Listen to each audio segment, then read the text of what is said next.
Main title designer Kyle Cooper has been credited as the man who single-handedly revitalized the main title sequence as an art form. His 1995 title sequence for Seven was hailed by New York Times Magazine as one of the most important design innovations of the 1990s. Cooper's body of work includes over 100 film title sequences. Among the most memorable ones are Dawn of the Dead, the Spider-Man movies, and Superman Returns.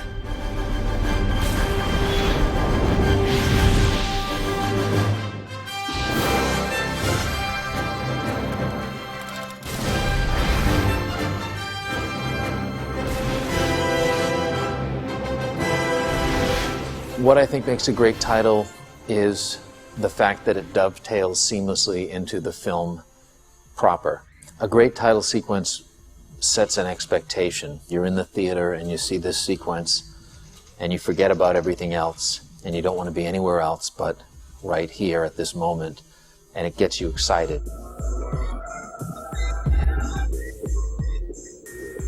The idea that it's a handwritten font in Seven is because the guy is a serial killer and he's keeping these journals and he's scratching the emulsion and he's developing his own.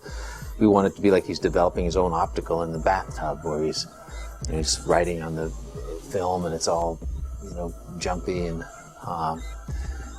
if you can help use the type to add to the overall tone or the overall impression that you're trying to set, it's just another tool that it shouldn't be an afterthought, but it should be integrated. I try to make the typography in service of the story that we're trying to tell. Trying to come up with a clever pun and make the type do what it says.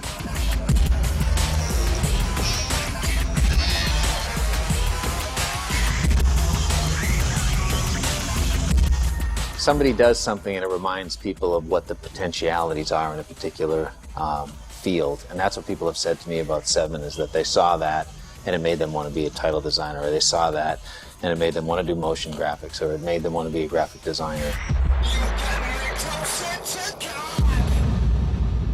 I don't want to be going to meetings and saying, well, did Seven, it's like, it's a decade ago, it's like, I want to do something else or see someone else do something else.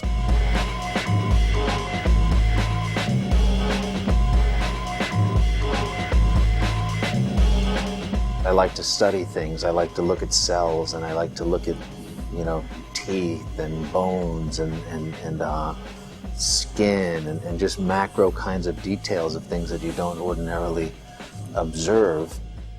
I look at very complicated CG animations sometimes, like fluid dynamics and things like that, and I say, wow, that's amazing, but what if we just drop this ink in water?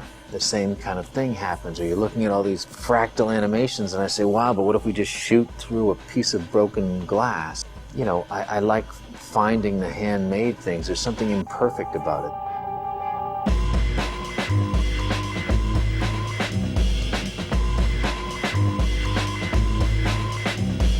It's difficult to make real hair on King Kong and map out all the shots in a kind of intuitive, interactive, kind of listen to the work way. I like, editing and shooting and spilling and finding and burning and seeing what fire does. And that you can't, I don't know in Darkness Falls when I found a daguerreotype and I'm taking a blowtorch on the back of the daguerreotype, I don't know that the glass is going to crack and go right through the girl's eyes, but it did, and there's accidents that you don't even, maybe they're not really accidents. Maybe they appear to you to be an accident, but it's actually, there's a larger plan that it isn't. I'm very interested in that rather than starting from nothing and creating something completely in a 3D situation.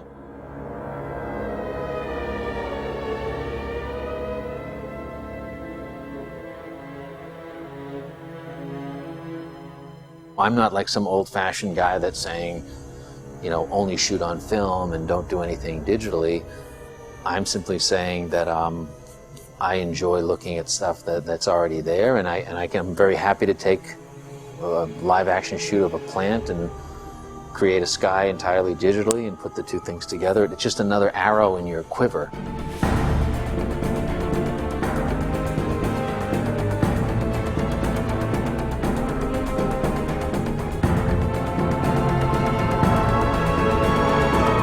In Spider-Man 2, we didn't know exactly what we were going to end up doing, and we have a back and forth and a kind of dialogue, and you show things and they get rejected and you try other things, and you know, it's a creative exchange that lasts for the whole course of post-production.